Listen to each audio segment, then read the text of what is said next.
বিষয়টা কাকতালীয় বটে। বিশ্বকাপ শুরু হতে বাকি ঠিক এক বছর। সেই কাউন্টডাউন শুরুর দিনে 2026 আসরে অংশগ্রহণ নিশ্চিত করেছে ব্রাজিল ফুটবল দল। সঙ্গে টিকে থাকলো সেলেসাউদের লেগাসি। একমাত্র দল হিসেবে তারাই এখন পর্যন্ত খেলেছে ফিফা বিশ্বকাপের সবগুলো আসরে।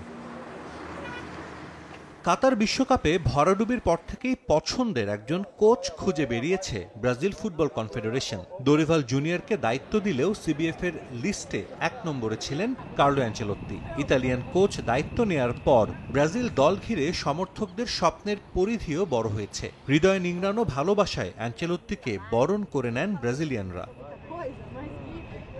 দায়িত্ব নেয়ার পর নিজের দ্বিতীয় ম্যাচেই জয়ের সঙ্গে ব্রাজিলকে তুলেছেন বিশ্বকাপে। সবকিছু মিলিয়ে সময়টা যে দারুণ কাটছে ইতালিয়ান কোচের তা অকপটেই স্বীকার করেছেন। সব দিক থেকে এই 15 দিন অসাধারণ কেটেছে।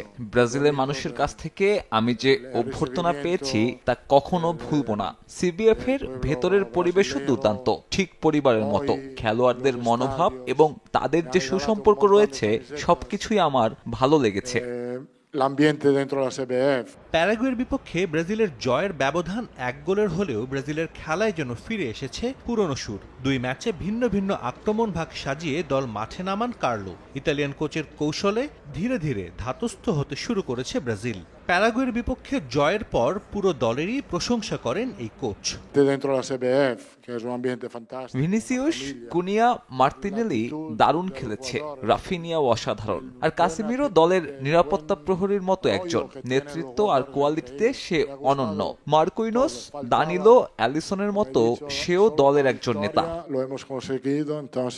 সংবাদ সম্মেলনে উঠে আসে নেইমার ও রদ্রিগো প্রসঙ্গ। আপাতত ইনজুরিতে মাঠের বাইরে থাকা দুজনই যে অ্যাঞ্চেলোত্তির পরিকল্পনায় ভালো মতোই আছেন সেটাও বলেছেন স্পষ্টভাবে। নেইমারের সঙ্গে আজ হোটেলে দেখা হয়েছে, তার সঙ্গে কুশল বিনিময় করেছি। সে সুস্থ হলে মাঠের যে কোনো জায়গায় খেলতে পারবে। কুনিয়া আজ নাম্বার 10 হিসেবে যে কাজ করেছে, নেইমার থাকলে সেও একই কাজ করত। এই পজিশনে প্রতিপক্ষের জন্য সে খুব বিপজ্জনক হতে পারে। ব্রাজিলের পরবর্তী ম্যাচ সেপ্টেম্বরে, তাই ব্যস্ততা নেই অ্যাঞ্চেলোত্তির। আপাতত ছুটিতে গিয়ে ফিফা ক্লাব ওয়ার্ল্ড কাপ উপভোগ করতে চান। সঙ্গে নজর থাকবে ব্রাজিল, ইউরোপ এবং সৌদি আরবে খেলা প্রায় 70 ব্রাজিলীয় ফুটবলারের দিকে, যারা অ্যাঞ্চেলোত্তির বিবেচনায় আছেন আগামী বিশ্বকাপের জন্য।